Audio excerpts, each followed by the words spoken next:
Hello and welcome to Trading the Trend. My name is James Boyd. Alongside with me, my good friend Connie Hill in the chat. We welcome her and all of you here today. We got with us Debbie, Charles, Ron, Dom, Texan, Silas, Ro, Joe, One, Medi, and many others. Welcome to all. Also, if you're watching this on recording, welcome as well.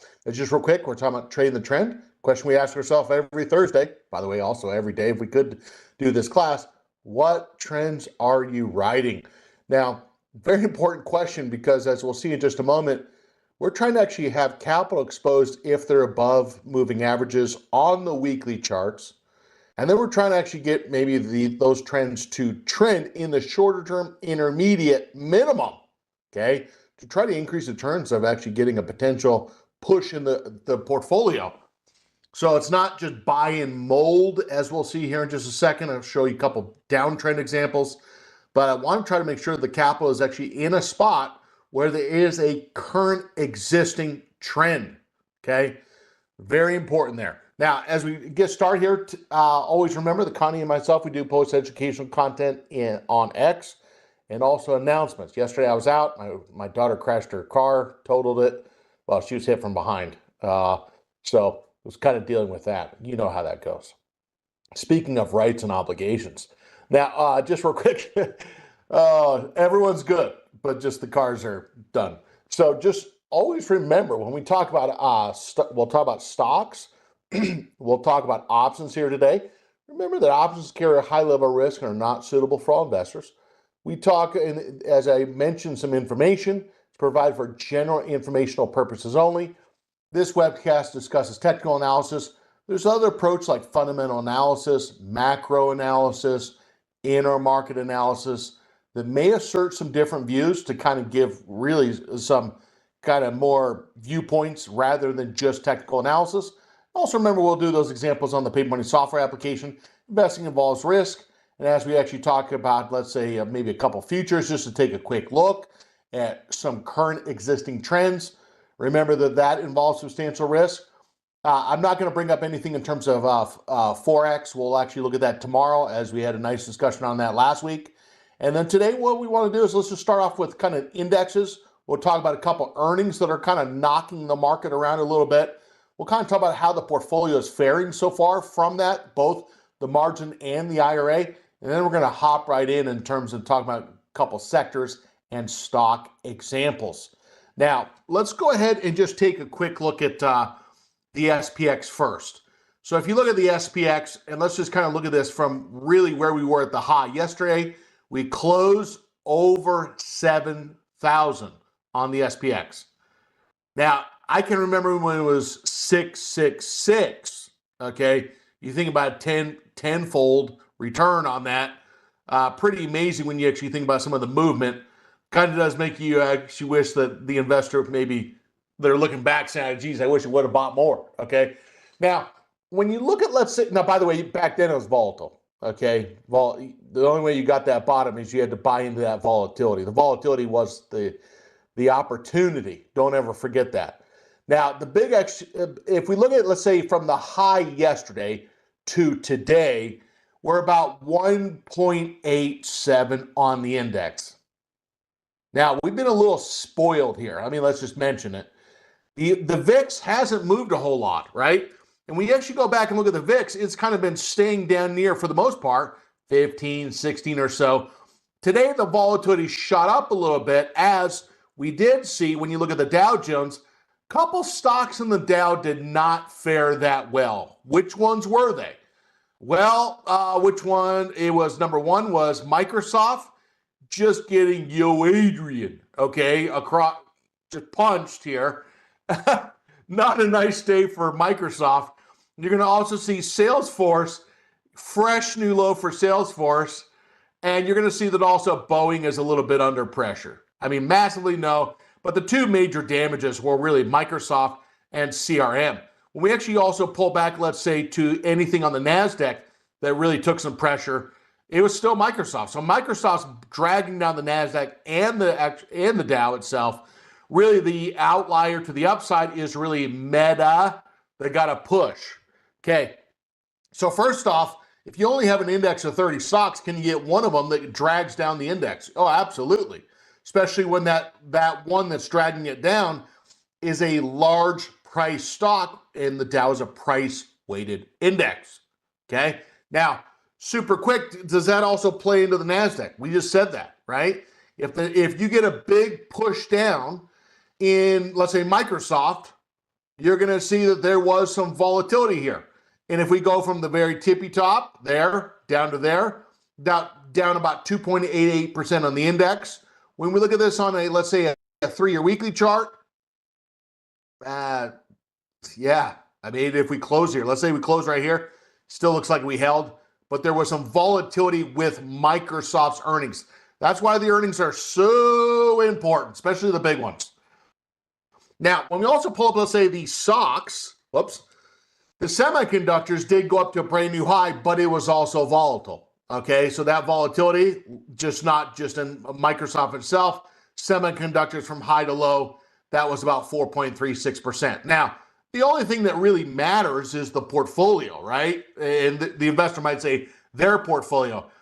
Did it knock the portfolio around? Let me just double check real quick.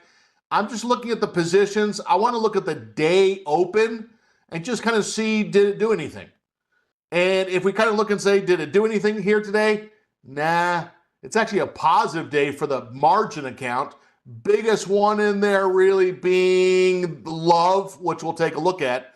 And when we also take a look at, let's say, what about the IRA? Down about $500. $500 on about 155 and change. Not a whole lot. Maybe 0.3%. Biggest actually push down was on. All right. So kind of depends upon what the investor had.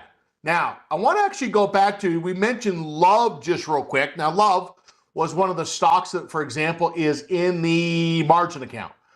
In this position right here, we got 100 shares, sold call and bought put. Okay. So what is that position called without cheating? What is it called?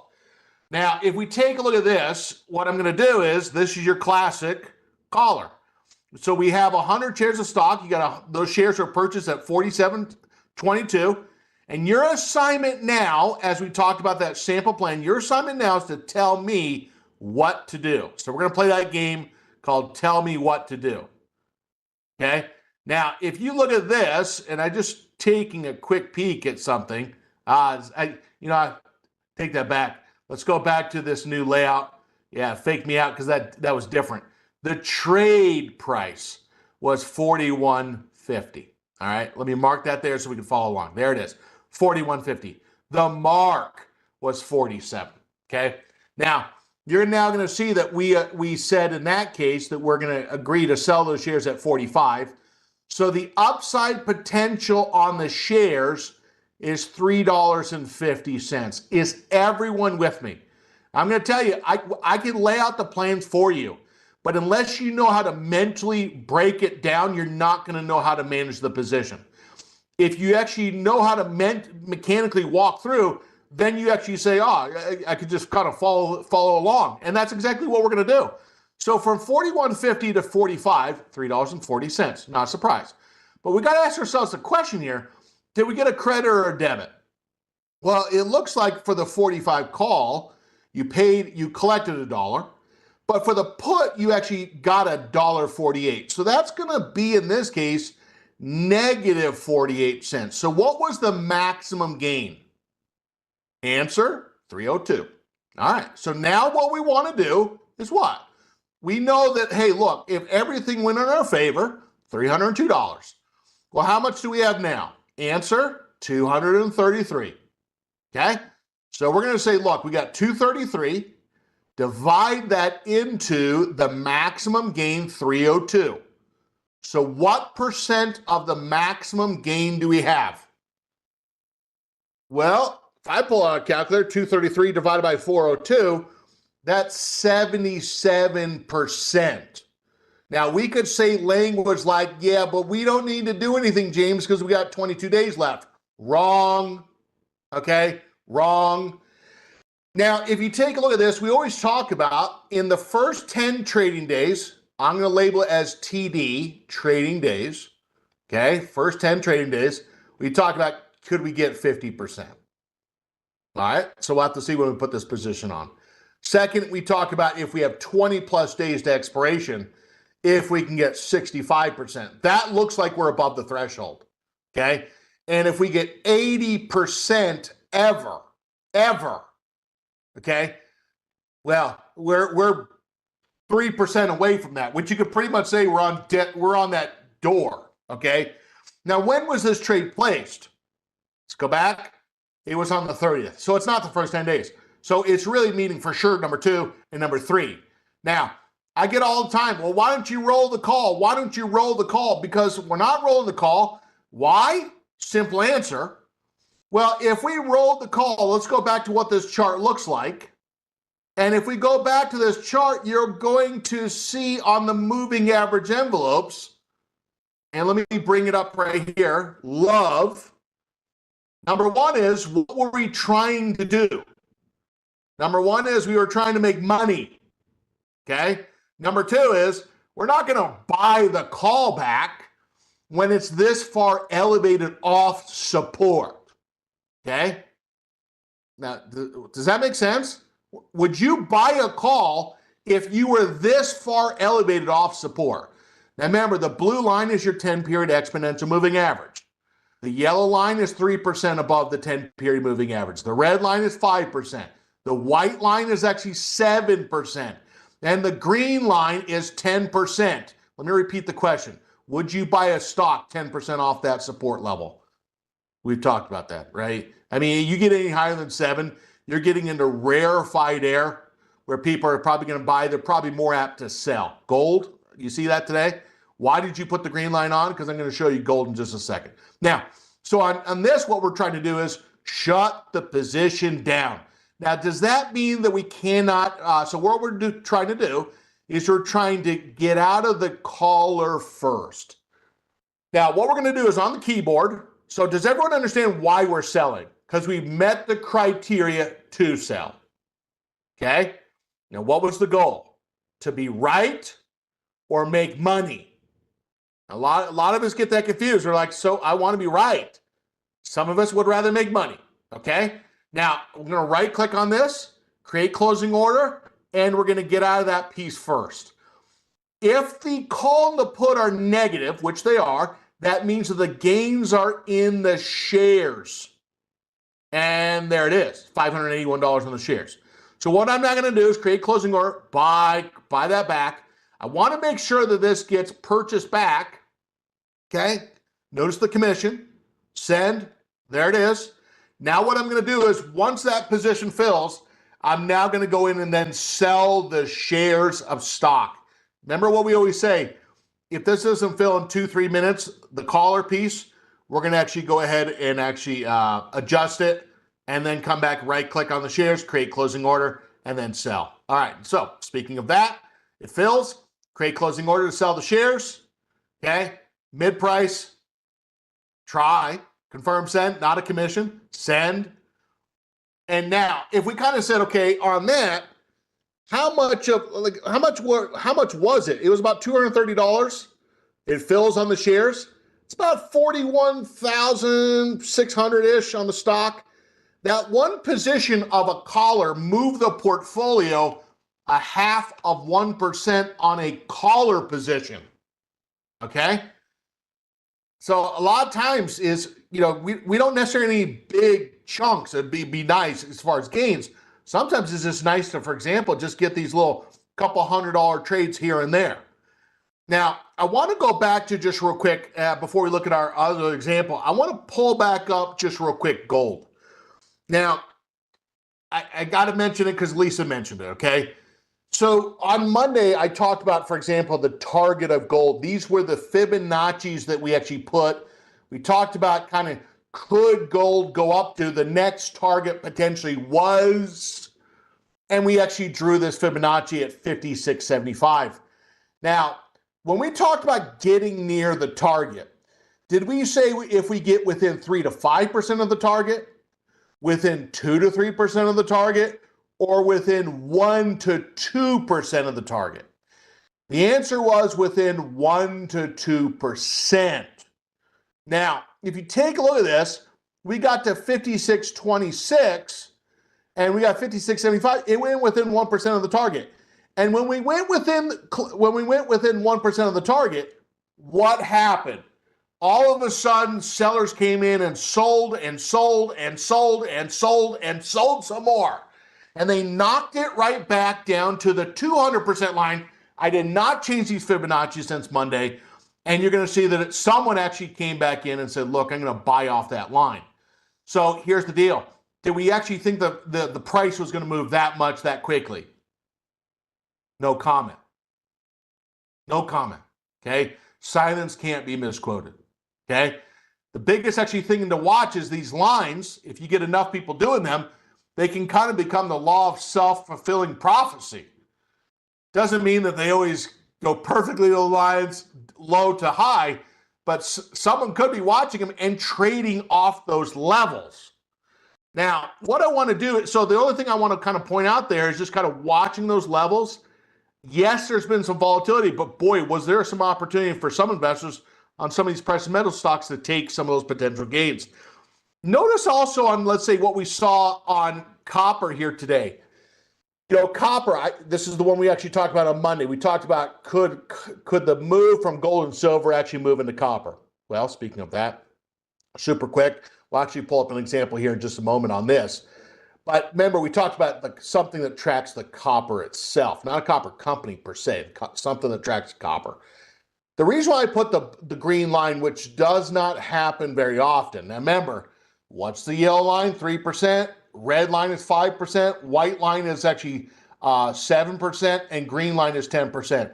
When you get up north of 7, first of all, which doesn't happen very often, it just becomes more and more probable that people start to sell. Now, is that to say that this breakout is not going to hold? That's not to say that. It just means that some people saw a 10% move in one day. Not for the quarter, not for the month, not for the year, in the day, hours. And so once they actually saw that, they said, I'm going to take some of that because my goal was to make money, okay? Now, some people say, why don't you pull up Bollinger Bands? Because I don't want to. I like to look at the percentages off the 10-period moving average. When someone is looking to buy something, they're probably trying to buy within 3 to 5% of the 10-period moving average, okay, as a sweet spot. You start buying higher than 5% above the 10-period moving average, you're starting to buy something a little bit more elevated. So the decision comes back to, A, is the price above the 10-period moving average? And the second question is, how high? Okay? Now, the question was asked, which we'll get into this right now, is what about that crude oil? You talked about crude oil last week with Kevin.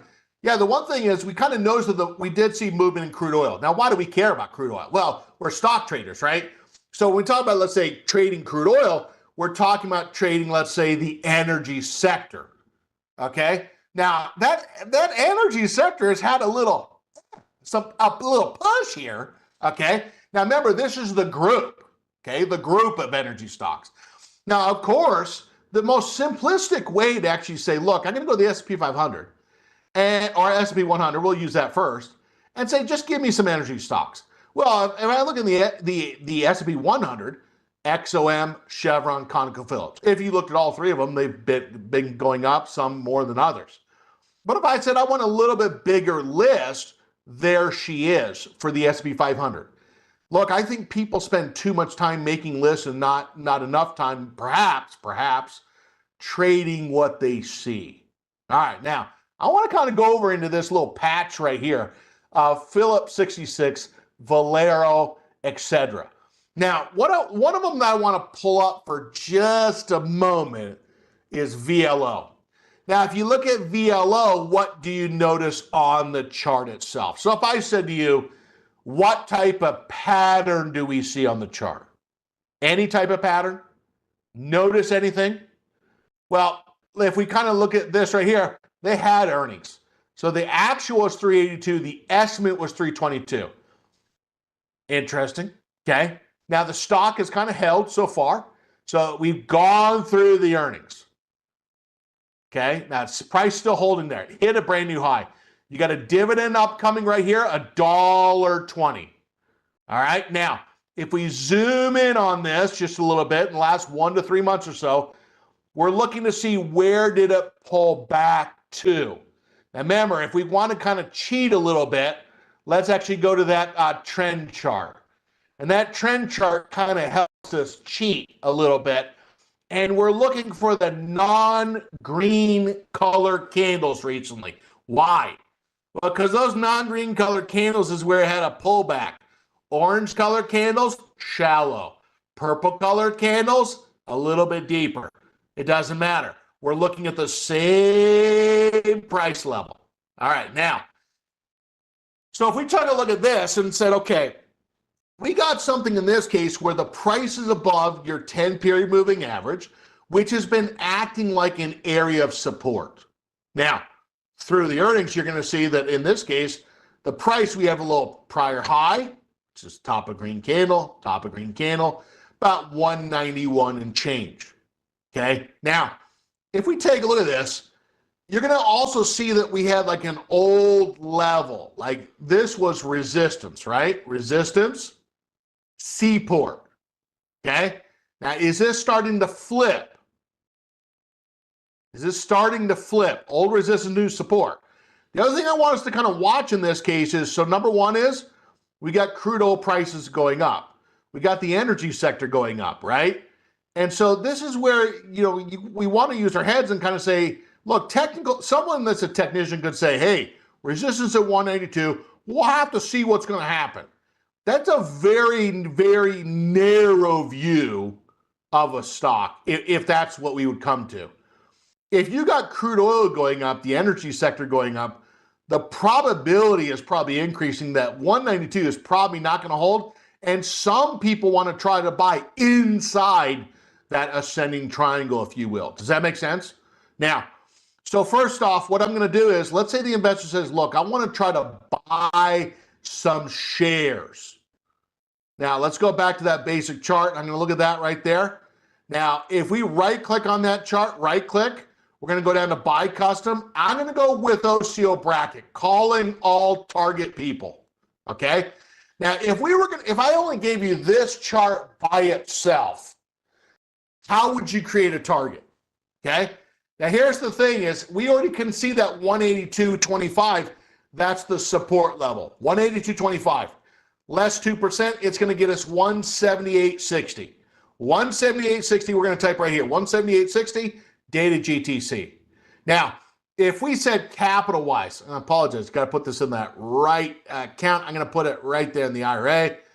We're going to put that back to, let's go back to that. Got to put it in the paper money account, okay? Right-click. Okay, but I'm seeing your question, seeing your answers back here. Let me actually just do this. So let's actually say the investor said, look, I cannot put in more than $6,500 worth of stock. The stop, what was that number again? 178.60. 178.60. Dated GTC. And if I only gave you this like chart and said, what is the target? Many investors would say, James, I'm going to use that good old Fibonacci again. This is where a move started. We rallied to the upside, and then we went to here and then entered the consolidation. Now, many technicians like it when that price only pulls back to the 23. That would have been the best. It didn't. It went lower than that. It pulled back to the 38%. If we're now trying to go above where it went up to before, we're going to flip this. From where it went up to down to where that move started. Why? Simple answer. Because we need to see where that target is. Now, we're going to right-click on that, and if I right-click and drag that down on the y-axis of the chart, 161 is going to be 209. The 200% extension is at 221, and back, if it get to there, if it went there, is 239. So I'm going to kind of play a pessimist role. This is my favorite. It's so natural for me. 209, okay?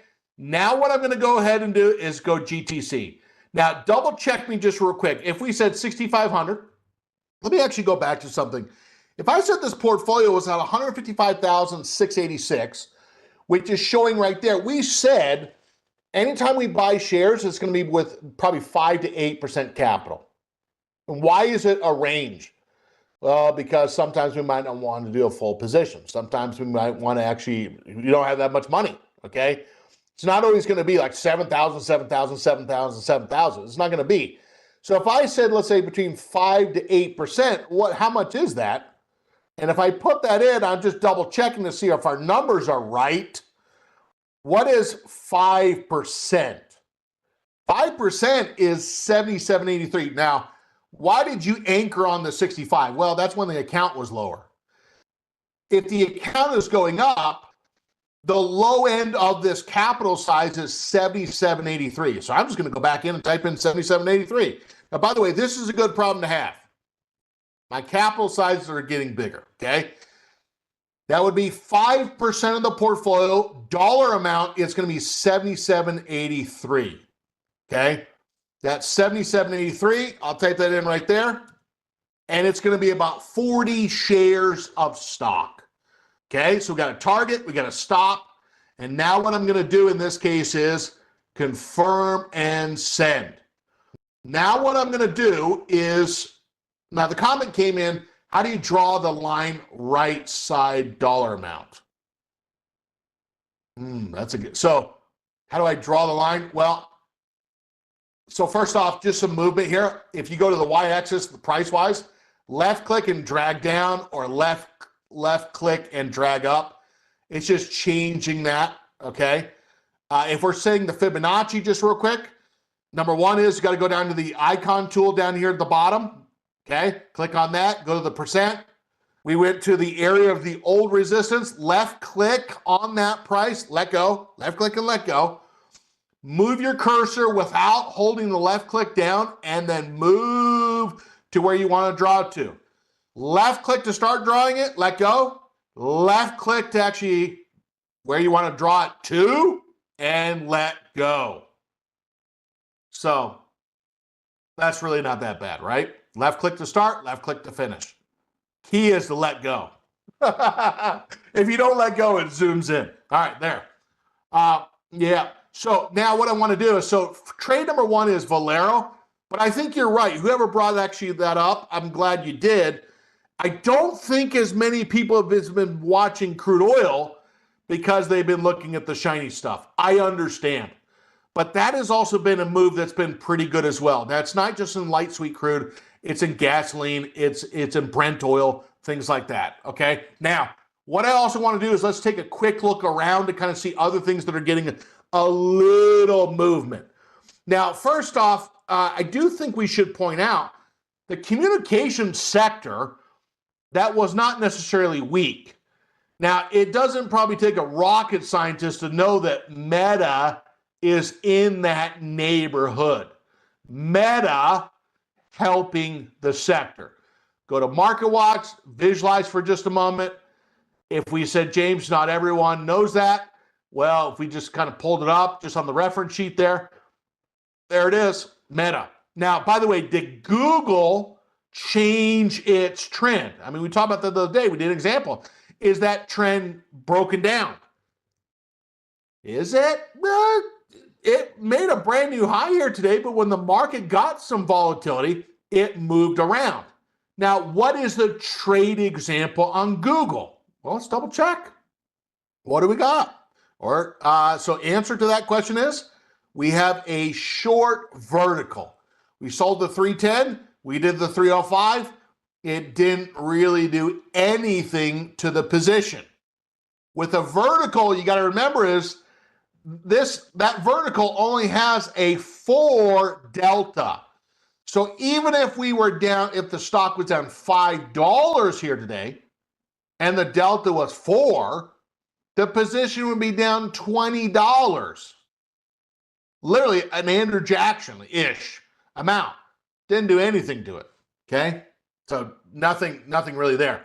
Now, the other one I want to also point out here that I think we should is really when you look at industrials.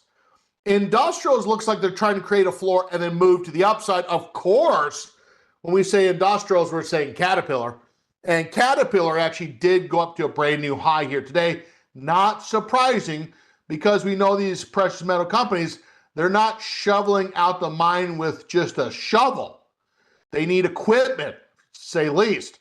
And if we look at the earnings right there, the actual was 516 and the estimate was 467. Now, that's interesting. Now, in the world of accounting, I mean, to be that far off is pretty amazing, but for them to admit that they actually were 50 cents over the estimate, you know, it's kind of, I mean, a lot of business probably came in at the very end above what they thought. Now, if you got those moves like they did in precious metals, that's not completely surprising.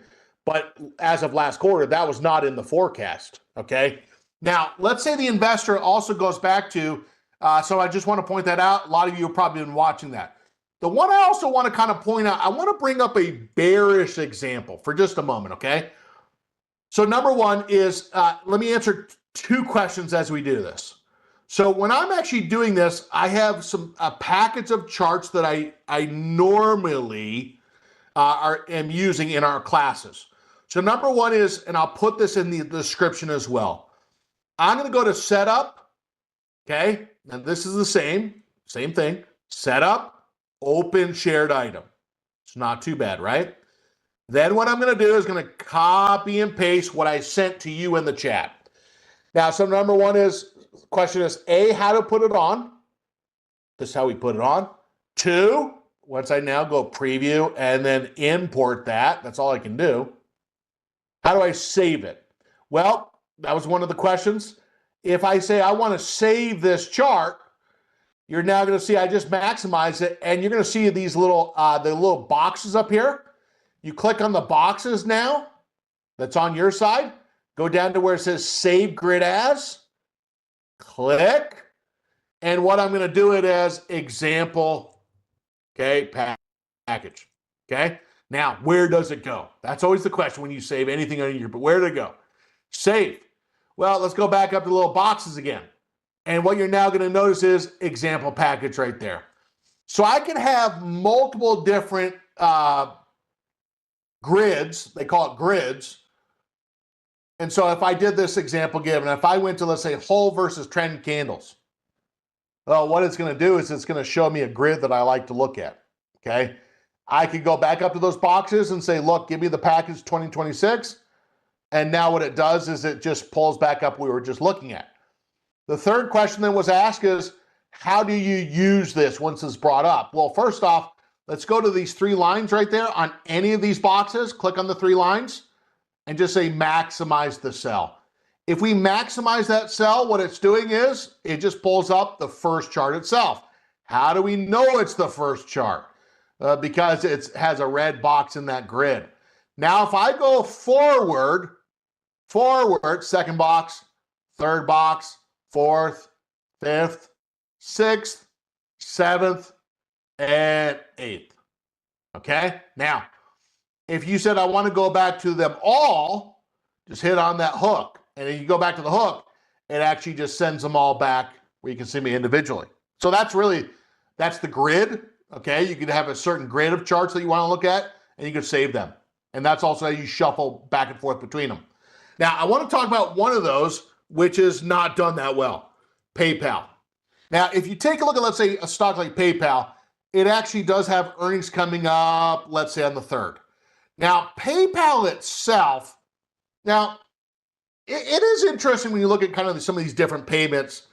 I've always struggled to understand why someone uses PayPal. Now, other people, I'm not like everyone else. I'm fully aware of that. But if you take a look at this, PayPal the stock has struggled. It has not mimicked what the other, let's say, financial companies have been doing for the most part. With earnings coming up, struggling a little bit. Now, if I pull this back up, I'm going to go back to the chart, let's say a 3-year weekly, and it's pretty much down near lows. Now, I'm doing this because someone on the survey said, James, all your examples are bullish. Well, do you want to be bullish? Maybe you don't have a count that A, allows you to do a bearish trade, maybe like a vertical. You can't go short shares. That might be a lot of investors. But let's say the investor says, James, I want to do a bearish trade. I can do a vertical. And I want to do it.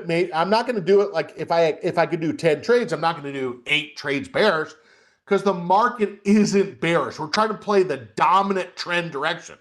Now, let's show this example. Let's show 2 of these. Number one is, and we're going to do these fast. let's say the investor said, look, I don't want to do a bullish trade on this. I want to do a bearish trade. And the bearish trade that I want to pull up is, let's say, a short call vertical. Now, in the short call vertical, we are within very, very tight of that 20 to 50 days expiration, meaning we're barely above 20. We could look to go out to March. I can't believe I'm saying that, but hello, we'll take it, okay? If I looked at, let's say, selling, let's say, this one, the 40 delta, that's a 55 strike. If I go look to, let's say, sell this one right there, they're still about the same liquidity bid-ask spread-wise. And what I'm going to do is I'm going to try to actually sell the March, okay? Just take a look. Why would someone actually do the February? Obviously, the volatility is higher with the upcoming earnings, but this volatility is not necessarily light itself. Let's not kid ourselves. Now, by the way, I want to explain to you, there are some companies like PayPal, Lululemon, Adobe, which have been in the house of pain in terms of trend-wise. Not been very pleasant.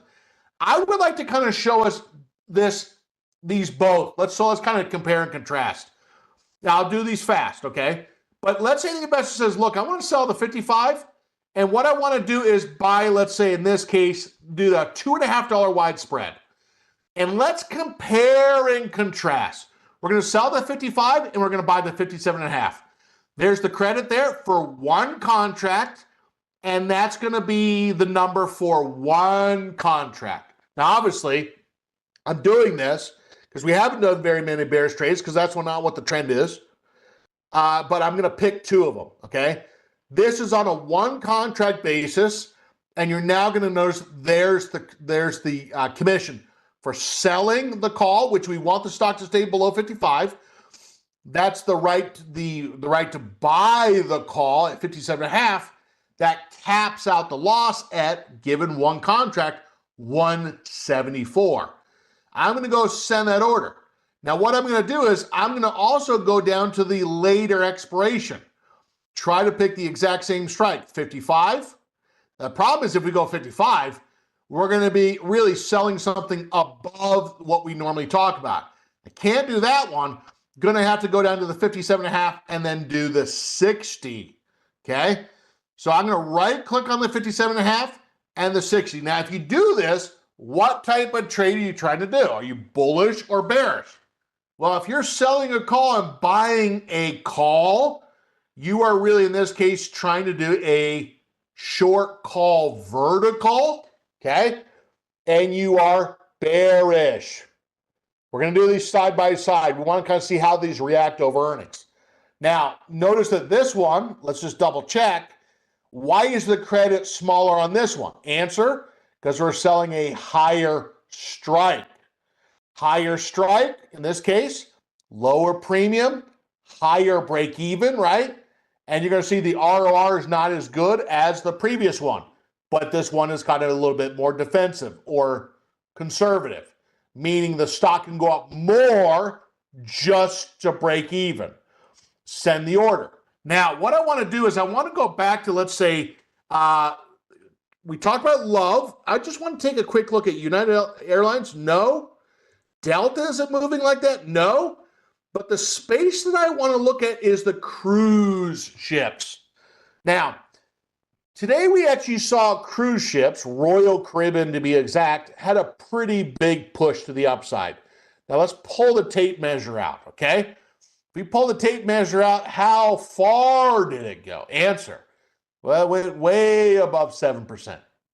Now, when we actually take a look at the say, well, are there other cruise ships? Of course there are. NCLH, did that go that high above that? And the answer is no. Well, if we go back and look at this, have we kind of filled in the gaps? The answer is we have. Now, guys and gals, we need to understand something in this case. The gap down price where we went to, that's the first level of resistance. We just gapped above that. So that means in the shorter term sense, we have a higher high. You understand that? Now, what was the old gap level? Well, the old gap level is right there, okay?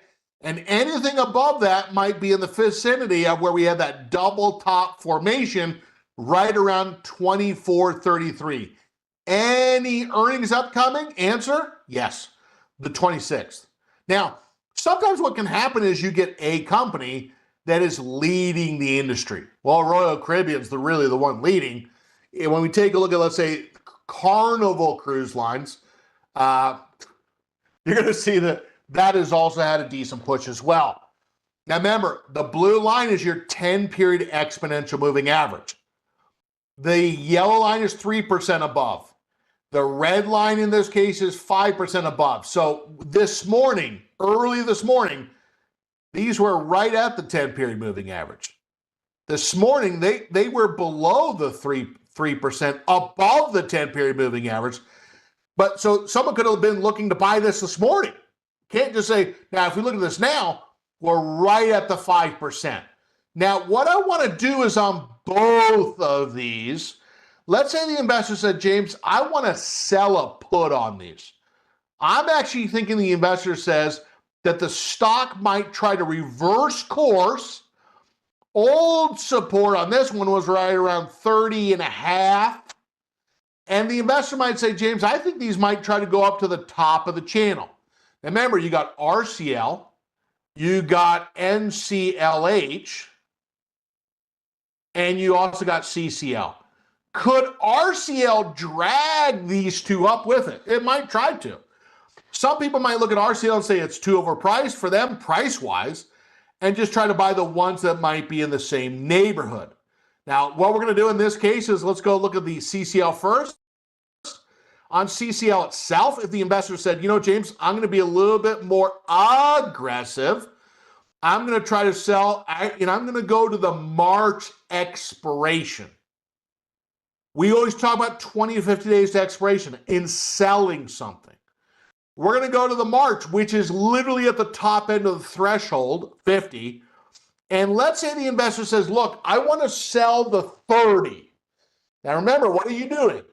You sell the 30 by itself. You're saying, look, I'm willing to be the buyer of the shares at 30. You're not willing to do it for free. You're saying, give me some premium. Now, what we're going to do in this case is we're going to sell the 30.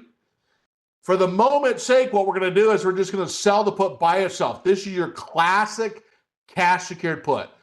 The risk of the cash secured put is two main ones. Number one, the stock could go all the way to zero. Number two, the assignment is not just expiration, it's from now until expiration, meaning we could be the buyer of the shares from now until expiration. If that were to happen, we still get all of the premium even though we're not at expiration. Now, I got to do this one only for time's sake. But let's say the investors say, look, I'm going to sell the 30, okay, which is the obligation to buy. We're going to try to grab that premium. There it is. Maximum profit, maximum loss if the stock goes to zero. Now, when we talk about the cash secured put plan, we talked about could the investor buy a put for downside protection? And we talked about that, okay? We see the break even with the short put by itself, 28.49. Keep an eye on the cruise ships. We got tax season. Could you imagine getting a tax return back like you actually got a credit back? That'd be interesting. Some people don't save the money. They actually want to go on vacation. Could there be some correlation between tax season and I need a vacation? Okay, so just keep an eye on that. Notice the commission there? Send that. Now, I'm out of my time here. I do want to kind of make mention of keep an eye on, we said energy stocks, okay? Also keep an eye on, we talked about the copper. If someone says, I like kind of staple-like type stocks, what might be a stock that is trying to reverse in the staple area? Keep an eye on Procter & Gamble. That's a higher low above the breakout level. And I also think it is worthwhile noting some utility stocks, EMR, etc. Those are not recommendations, but some stocks that we could talk about more tomorrow. Tomorrow, Kevin and I will actually be doing the ETF class. I want to 9:30 a.m. Eastern, live only. So make sure that you're there live. and we're going to kind of make it, we'll make it a special session as usual. A lot of things to discuss tomorrow morning, 9:30 a.m. Eastern. Thanks to Connie for answering those questions in chat. If you have not subscribed to the Trader Talks channel, do so. All you got to do is click on subscribe. It is free. Now, also remember, stay tuned for our next webcast coming up right at the top of the hour. And again, thanks you to Connie and thanks to all of you. Try to answer as many questions as possible that I got during our session. With that said, I want to wish you a great day, and I'll see you back tomorrow morning. Thanks so much. Take care. Bye-bye.